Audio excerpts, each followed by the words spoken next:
Hello बच्चों, good morning.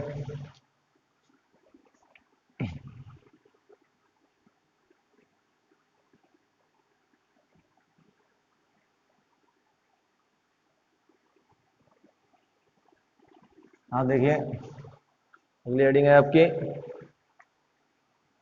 परमाणु आकार लिखा दिया था ना हमने। क्या बोला था मैंने? वर्ग में ऊपर से नीचे जाने पर कोषों की संख्या बढ़ती है, या वर्ग में ऊपर से नीचे जाने पर परमाणु आकार बढ़ता है क्योंकि कोषों की संख्या बढ़ती है। ठीक है ना? चलिए, आज की हेडिंग है हमारी आयनन ऊर्जा।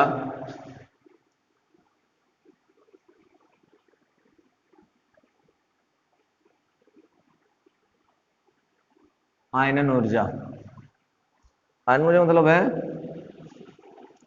आयन बनाना। ठीक है ना? तो आप जानते हो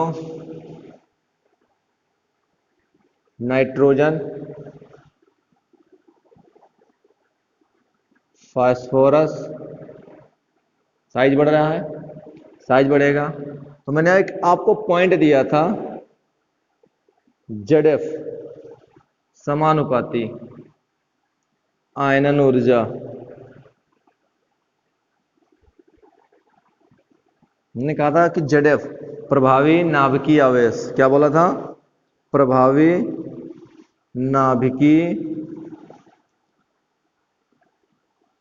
नाभिकीय आवेश ये केवल परमाणु त्रिज्या और परमाणु आकार के व्युत्क्रमानुपाती होता है, बाकी सबके समानुपाती होता है। तो आयनन ऊर्जा के समानुपाती है। तो ये क्या था? किसी वर्ग में ऊपर से नीचे जाने पर यह क्या था? घटता था। अगर वर्ग में नीचे जाने पर, किसी भी वर्ग में नीचे जाने पर प्रभावी नाभिकीय आवेश घटता है, तो ये इसके समानुपाती है, यानी कि ये भी घटेगा। ये बढ़ता तो ये भी बढ़ता। अब ये घटता है तो ये भी घटेगा। तो क्या लिखेंगे? वर्ग 15 में ऊपर से नीचे जाने पर, बोलो क्या होगा? वर्ग में ऊपर से नीचे जाने पर आयनन ऊर्जा घटती है। घटती है। पूछे क्यों घटती है? तो आप चेक कर सकते हो कि आयनन ऊर्जा, इलेक्ट्रॉन निकालना या डालना, आयन बदलना। तो मान लीजिए इसमें मुझे इलेक्ट्रॉन डालना है, इलेक्ट्रॉन निकालना है, कुछ भी सोच सकते हो। तो अगर इलेक्ट्रॉन निकालना है तो निकालने के लिए साइज छोटा है, साइज छोटा है। नाभिक का अंतिम कोष के भाई इलेक्ट्रॉन जो निकलते हैं वो कहां से निकलते हैं? अंतिम कोष से। नाभिक का अंतिम कोष पे इलेक्ट्रॉनों पे जो है आकर्षण बल अधिक लग रहा होगा, साइज छोटा है। साइज इसकी तुलना में थोड़ा बड़ा है, तो अंतिम कोष पे इलेक्ट्रॉनों पे जो आकर्षण बल लग रहा होगा नाभिक का, इसकी तुलना में यहां पे कम होगा। लेकिन सबसे ज्यादा यहां पे होगा, सबसे ज्यादा यहां पे होगा। तो यहां पे एक इलेक्ट्रॉन निकालने के लिए हमें अधिक एनर्जी लगानी पड़ेगी। जैसे कि यह है, इसको कोई नीचे से खींच रहा है, इसको कोई ऊपर से खींच रहा है। अब नीचे वाला भी खींच रहा है, ऊपर वाला भी खींच रहा है, तो हमें ऊपर की ओर इसको उठाना है, तो हमें अधिक एनर्जी लगानी पड़ेगी। ठीक है ना? तो यहाँ पे नाभिक भी इलेक्ट्रॉनों को खींच रहा है और मैं भी एक इलेक्ट्रॉन को निकालना चाहता हूं, तो मुझे अधिक एनर्जी लगानी पड़ेगी। लेकिन जैसे जैसे साइज बढ़ेगा, नाभिक और अंतिम कोष के इलेक्ट्रॉनों के बीच की दूरी बढ़ेगी, जिसके कारण क्या होगा? प्रभावी नाभिकीय आवेश क्या हो जाएगा? कम हो जाएगा। क्यों? क्योंकि साइज बढ़ रहा है। साइज बढ़ रहा है मतलब कोषों की संख्या बढ़ रही है, जिसके कारण क्या होगा? जेडएफ का मान कम हो जाएगा। जेडएफ का मान कम होगा यानी कि आयनन ऊर्जा भी कम हो जाएगी। तो क्या लिखना है? वर्ग 15 में ऊपर से नीचे जाने पर आयनन ऊर्जा घटती है क्योंकि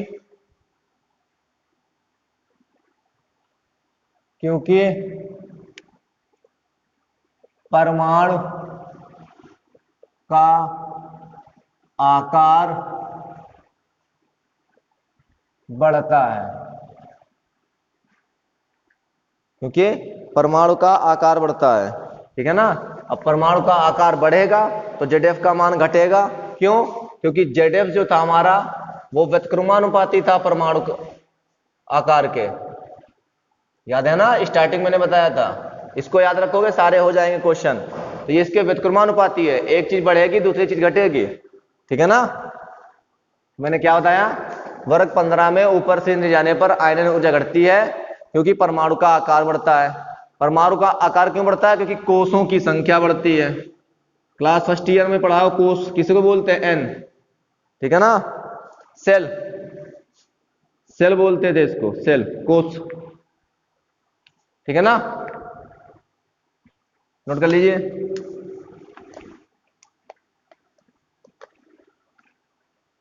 घटती है ना, आयनन ऊर्जा का घटता क्रम क्या है? नेपाल, पाकिस्तान, ऑस्ट्रेलिया, सब भिखारी। चलो बोलो, सबसे ज्यादा इसकी, फिर इसकी, फिर इसकी, फिर इसकी, सबसे कम बिस्मित की होगी। हो गया। अगला पॉइंट है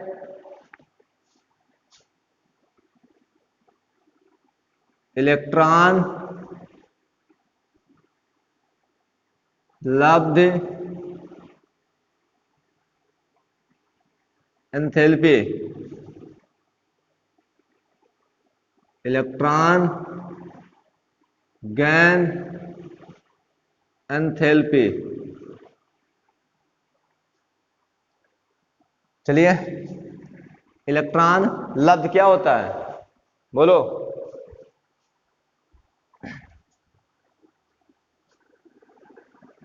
ZF समानुपाती इलेक्ट्रॉन गैन एंथैल्पी के समानुपाती है। मतलब ये बढ़ेगा तो ये बढ़ेगा, ये घटेगा तो ये भी घटेगा। मैंने क्या बताया था, वर्ग में ऊपर से नीचे जाने पर प्रभावी नाभिकीय आवेश घटता है, अर्थात इलेक्ट्रॉन लब्ध एंथैल्पी भी घटेगी, ठीक है ना। क्यों घटेगी? सुनिए, किसी विलगत गैसीय परमाणु में, किसी विलगत गैसीय परमाणु में एक इलेक्ट्रॉन डालने के लिए जितनी ऊर्जा की आवश्यकता होती है उसे उसकी इलेक्ट्रॉन लब्ध एंथैल्पी कहते हैं, ठीक है ना। एक इलेक्ट्रॉन निकालने के लिए क्या बोलते हैं? आयनन एंथैल्पी या आयनन ऊर्जा, इलेक्ट्रॉन निकालने के लिए, और डालने के लिए इलेक्ट्रॉन लब्ध एंथैल्पी। अब सुनना ध्यान से, मैं बता चुका हूं आपको ये पॉइंट। नाइट्रोजन,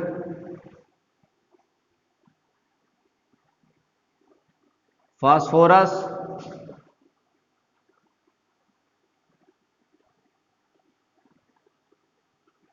आर्सेनिक, एंटीमनी, ऐसे ही बिस्मिथ। आप वर्ग में ऊपर से नीचे की ओर जा रहे हैं, परमाणु का आकार बढ़ रहा है, यानी कि कोषों की संख्या बढ़ रही है। कोषों की संख्या बढ़ रही है मतलब नाभिक और अंतिम कोष के इलेक्ट्रॉनों के बीच की दूरी बढ़ रही है। बीच की दूरी बढ़ रही है, प्रभावी नाभिकीय आवेश कम हो रहा है, या नाभिक का अंतिम कोष पे लगने वाला जो आकर्षण बल है वो कम हो रहा है। आकर्षण बल कम हो रहा है मतलब इलेक्ट्रॉन धीरे धीरे जो है क्या है, नाभिक और इलेक्ट्रॉनों के बीच आकर्षण बल कम होता जाएगा, तो इलेक्ट्रॉन सरलता से बाहर निकल जाएंगे। और इलेक्ट्रॉन हमें डालना है, निकालना नहीं, डालना है हमें।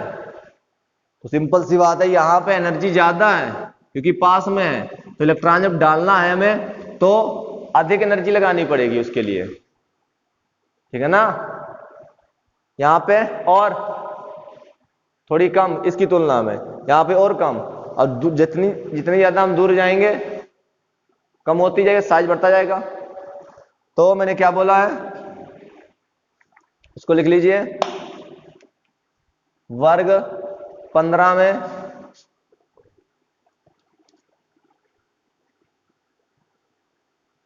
ऊपर से 15 में ऊपर से नीचे जाने पर इलेक्ट्रॉन लब्ध एंथैल्पी का मान घटता है, क्योंकि परमाणु आकार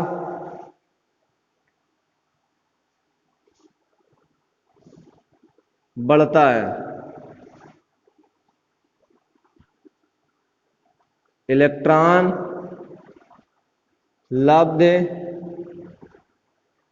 एंथैल्पी का घटता क्रम।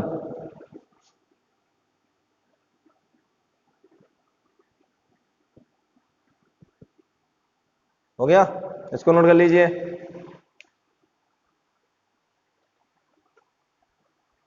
हो गया। अगली हेडिंग है विद्युत ऋणात्मकता, इलेक्ट्रॉन नेगेटिविटी। ठीक है ना, इलेक्ट्रॉन नेगेटिविटी।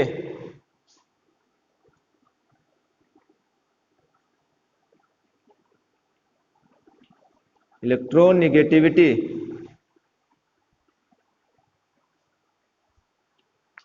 हो गया।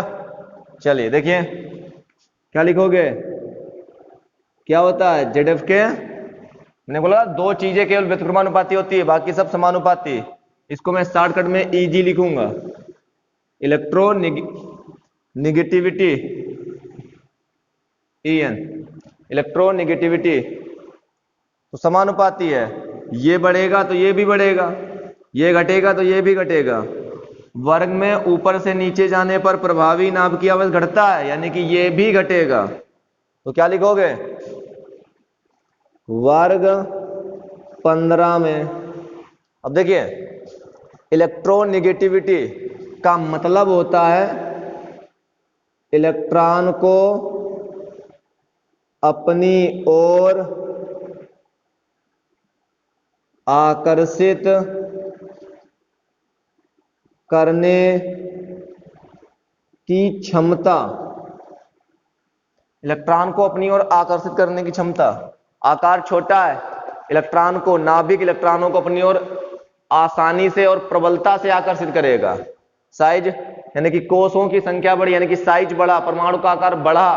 परमाणु का आकार बढ़ा मतलब नाभिक और अंतिम कोष के इलेक्ट्रॉन के बीच की दूरी बढ़ी, यानी कि आकर्षण बल थोड़ा कम हुआ। और इसका मतलब क्या है, इलेक्ट्रॉन को अपनी ओर खींचने की क्षमता। तो यहां पर ज्यादा होगी, यहां पे थोड़ी कम, इसकी तुलना में यहां पे थोड़ी कम, इसकी तुलना में यहां पे थोड़ी कम, इसकी तुलना में यहां पे थोड़ा कम, और इसकी तुलना में यहां पे विस्मित में। यानी कि सबसे कम आकर्षण बल जो अंतिम कोष के इलेक्ट्रॉनों पे लगेगा वो विस्मित में लगेगा। और विस्मित धातु है तो वो बनाएगी विद्युत धनात्मकता। विद्युत धनात्मकता इसका मतलब होता है इलेक्ट्रॉन को त्यागने की क्षमता। इलेक्ट्रॉन को त्यागने की क्षमता, इलेक्ट्रॉन को अपने से दूर करने की क्षमता। धातुओं में होता है ना इलेक्ट्रॉन त्यागने का गुण, तो ये इलेक्ट्रॉन को अपनी ओर आकर्षित करते हैं, इलेक्ट्रॉन को अपनी ओर खींचते हैं, जो विद्युत ऋणात्मकता वाले तत्व होते हैं। तो यहाँ पे नाइट्रोजन की सबसे ज्यादा होगी, उससे कम फास्फोरस की, उससे कम आर्सेनिक की, फिर एंटीमनी की, और फिर लास्ट में बिस्मिथ की। क्यों? क्योंकि बिस्मिथ एक धातु है, वो विद्युत धनात्मकता बनाएगा। उसकी विद्युत धनात्मकता, इलेक्ट्रॉन त्यागने की प्रवृत्ति अधिक होगी, इलेक्ट्रॉनों को खींचने की प्रवृत्ति कम होगी, दान करने की, त्यागने की प्रवृत्ति ज्यादा हो जाएगी, क्योंकि साइज ज्यादा बढ़ गया है। ठीक है ना। तो मैंने क्या बोला, वर्ग 15 में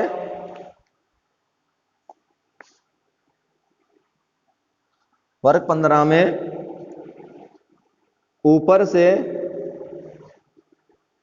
नीचे जाने पर, वर्ग 15 में ऊपर से नीचे जाने पर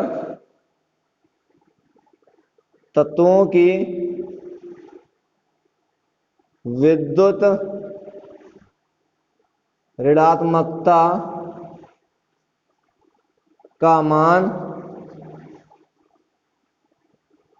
घटता है,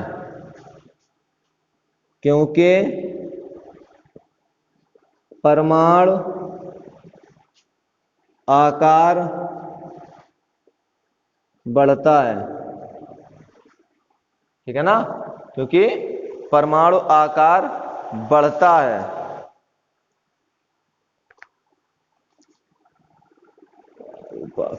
नोट कर लो, मैं लिख देता हूं उनकी कितनी कितनी होती है विद्युत ऋणात्मकता। शॉर्टकट में लिख रहा हूं EN, इलेक्ट्रोनेगेटिविटी। नोट कर लेना, देख लेना, ठीक है। याद नहीं करना कि लिख रहा हूं कि आपकी जानकारी लिखी, आपको लगे कि हाँ कम होती है, ठीक है, आपको लगे कि हाँ कम हो रही है। देखो सबसे ज्यादा इसकी है, फिर इसकी है, फिर इसकी, फिर लगभग में याद सेम ही है, यहाँ पे थोड़ा घटा, ठीक है ना। तो मैंने क्या बोला था, वर्ग 15 में ऊपर से नहीं जाने पर तत्वों की विद्युत ऋणात्मकता का मान घटता है क्योंकि परमाणु आकार बढ़ता है। हो गया, नोट कर लीजिए इसको फटाफट, फिर आगे लिखा है।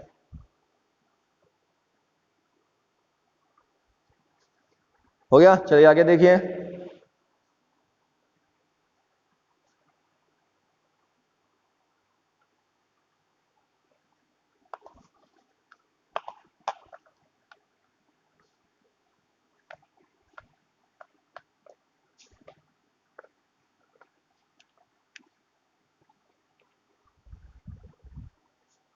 अगले लिखना लिए,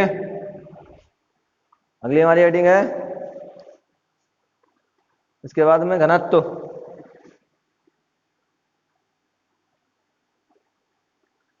डेंसिटी,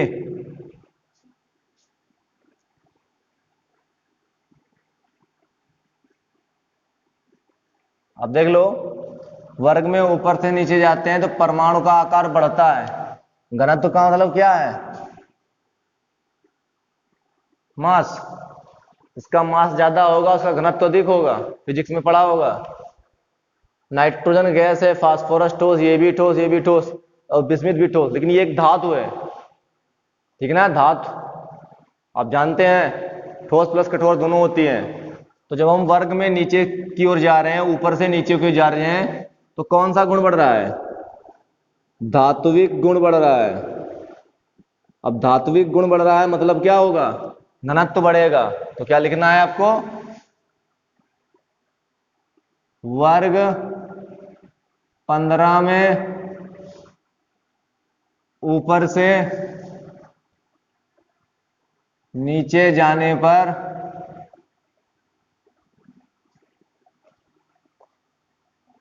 घनत्व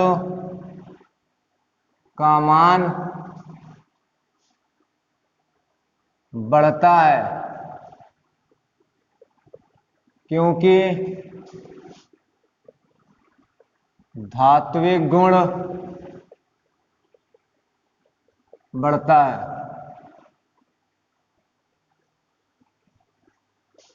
ठीक है ना, धात्विक गुण बढ़ता है। हो गया, आगे बोले, आगे लिखिए।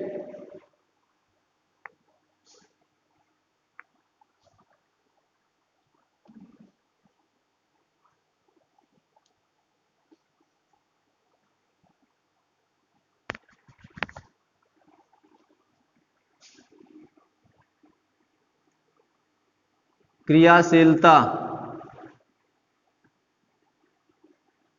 क्रियाशीलता,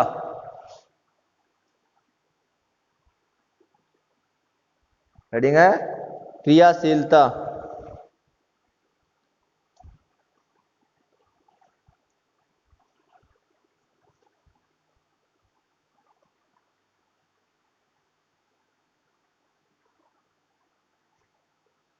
हो गया, देखो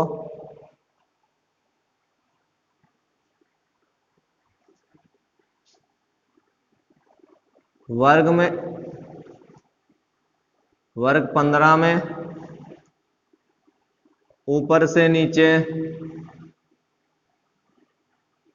जाने पर, वर्ग 15 में ऊपर से नीचे जाने पर क्रियाशीलता क्या होती है, क्रियाशीलता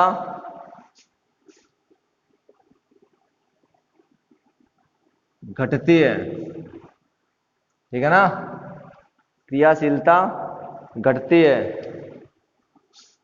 फास्फोरस, आर्सेनिक, एंटीमनी, बिस्मिथ। देखो ये क्रम तो यही होना चाहिए, लेकिन क्रम एक ये है कि नाइट्रोजन की क्रियाशीलता सबसे कम होती है, फास्फोरस की सबसे ज्यादा, आर्सेनिक की उससे कम, एंटीमनी की थोड़ी उससे कम, बिस्मिथ की उससे कम, नाइट्रोजन की सबसे कम नाइट्रोजन की होती है, और जबकि नाइट्रोजन की सबसे अधिक होनी चाहिए। तो ऐसा क्यों है? देखिए, आपने सुना है N2, N2 का स्ट्रक्चर होता है N ट्रिपल बॉन्ड N। आप देखिए यहां पे 3 बॉन्ड है, त्रिबंध है, त्रिबंध की बॉन्ड डिसोसिएशन एनर्जी, इसको हिंदी बोलते हैं बंध वियोजन ऊर्जा, इसकी अधिक होती है। बाकी इनमें सब में सिंगल बॉन्ड होता है, लेकिन नाइट्रोजन में ट्रिपल बॉन्ड होता है, जिसके कारण इसकी बंध वियोजन ऊर्जा अधिक होती है। मतलब इस बंध को तोड़ने के लिए मुझे अधिक एनर्जी की आवश्यकता पड़ेगी। तो मान लीजिए फास्फोरस का जो सिंगल बॉन्ड है, ये सिंगल बॉन्ड है, ये सिंगल बॉन्ड जो है हमारा, अब इस बात को सोचिए दिमाग पर थोड़ा। देखिए ये सिंगल बॉन्ड है, 50 डिग्री सेल्सियस पे टूटेगा। अब यहाँ पे 3 बॉन्ड है, तो मतलब एक बॉन्ड को तोड़ने के लिए 50, तो 2 को तोड़ने के लिए मान लीजिए 200 लग जाएगा, तो 250 हो गया। अब मैंने टेम्परेचर देना शुरू किया, तो पहले 50 आएगा या 250 आएगा? पहले 50 आएगा। 50 जैसे आएगा तो ये टूट जाएगा, तो ये जल्दी क्रिया करने लगेगा, जैसे बॉन्ड टूटेगा अलग अलग हो जाएगा, क्रिया करने लगेगा। इसे तोड़ने के लिए इतने ही ताप तक इसको ले जाना पड़ेगा, यानी कि यहाँ पे अब क्रिया करने के लिए इसे टाइम लगेगा। यानी कि इसीलिए कहा जाता है नाइट्रोजन की क्रियाशीलता सबसे कम होती है, क्योंकि इसमें जो है ट्रिपल बॉन्ड है, ट्रिपल बॉन्ड है, इसलिए इसकी बंध वियोजन ऊर्जा सबसे ज्यादा है। बंध वियोजन ऊर्जा अधिक होने के कारण नाइट्रोजन सबसे कम क्रियाशील है। नोट हो गया? चलिए लिख लीजिए।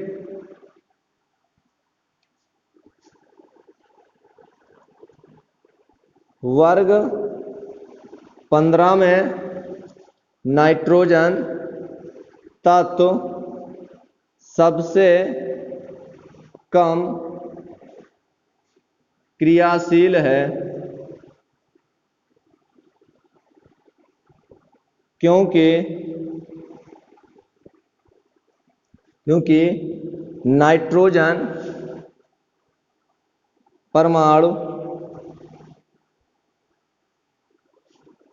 परमाणु एक दूसरे से त्रिबंध के द्वारा जुड़े होते हैं।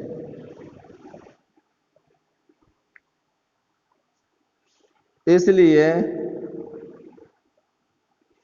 इनकी बंध वियोजन ऊर्जा अधिक है, इसलिए इनकी बंध वियोजन ऊर्जा अधिक है।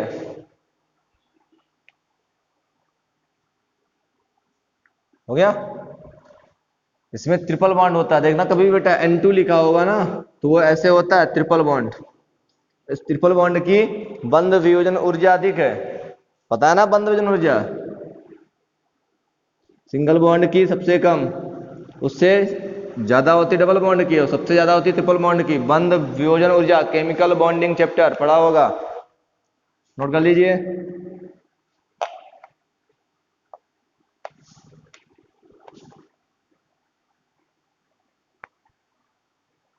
नोट हो गया?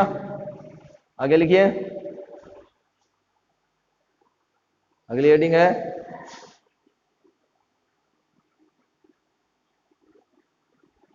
संकलन। कैटेनेशन, कैटेनेशन जानते हो कैटेनेशन क्या होता है? कैटेनेशन का मतलब है, आपने कार्बन देखा होगा ऐसे जुड़ता हुआ चला जाता है, पढ़ा है ना ये? कई कार्बन आपस में मिलकर एक एक नए कंपाउंड का निर्माण कर देते हैं। दो कार्बन जुड़ जाएं, तीन कार्बन जुड़ जाएं, देखो ऐसे जुड़ेंगे कार्बन तीन, चार कार्बन ऐसे जुड़ेंगे, इनके सबके नाम, जुड़ने का तरीका देखो, ये अलग है, ये अलग हो गया, ये अलग देगा भौतिक गुण रासायनिक गुण, ये अलग देगा रासायनिक गुण भौतिक गुण, केवल एक कार्बन के जुड़ने से। इसी को श्रृंखलन बोलते हैं, कैटेनेशन बोलते हैं, ठीक है ना? तो यहां पे जो है कैटेनेशन जुड़ने के लिए जो है दो कंडीशन होती हैं। वो कंडीशन क्या है वो देखिए, नंबर एक, उच्च विद्युत ऋणात्मक, उच्च विद्युत ऋणात्मक होना चाहिए, उसकी विद्युत ऋणात्मकता उच्च होनी चाहिए और बहुसंयोजी होना चाहिए, मतलब संयोजकता जो है अधिक होनी चाहिए, ठीक है ना? ओके ना? तो श्रृंखलन वर्ग 15 में नाइट्रोजन, फास्फोरस, आर्सेनिक तत्व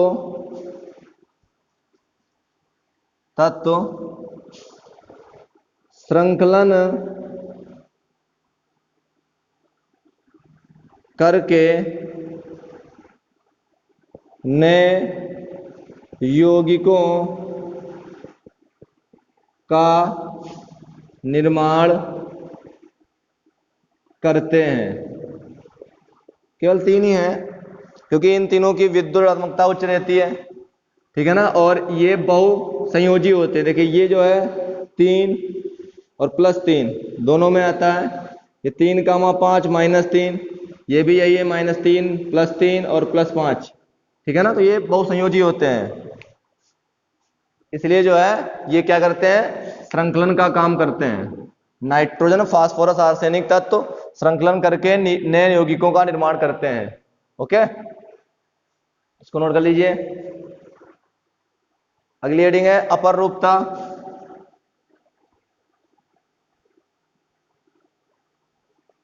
एलोट्रोप, एलोट्रोपी हो गया।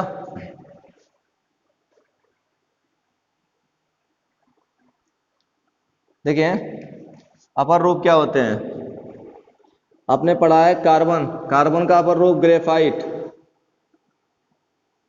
डायमंड, फ्लोरीन,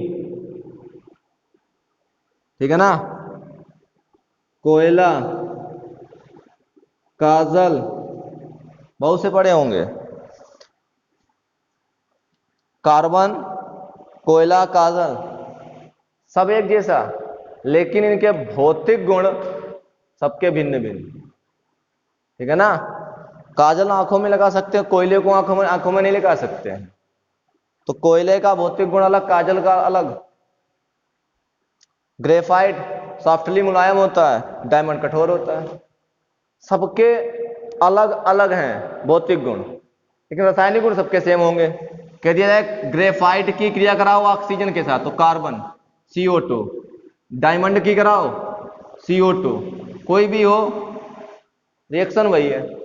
तो रासायनिक गुण समान होते हैं, लेकिन भौतिक गुण भिन्न भिन्न होते हैं। तो क्या लिखेंगे, यहां पे लिखो, मैं वो लिखता हूं, जब कोई तत्व दो या दो से अधिक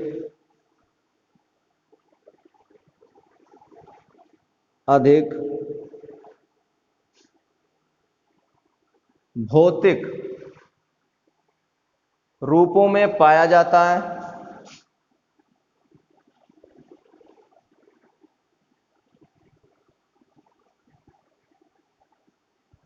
तथा जिसके भौतिक गुण समान तथा रासायनिक गुण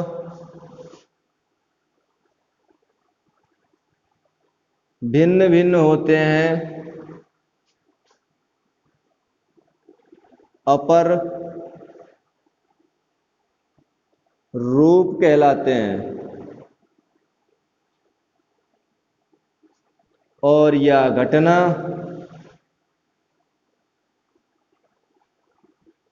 अपर रूपता कहलाती है।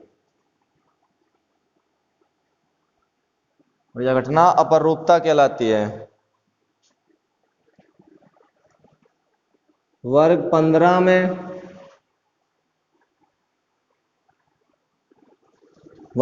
में फास्फोरस तत्व के कई अपर रूप हैं। हो गया। सफेद फास्फोरस,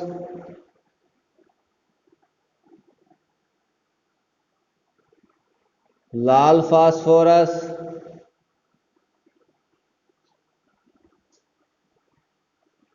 ठीक है ना।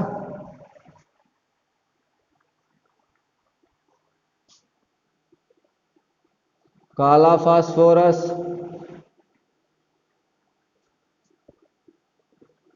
सिंदूरी फास्फोरस।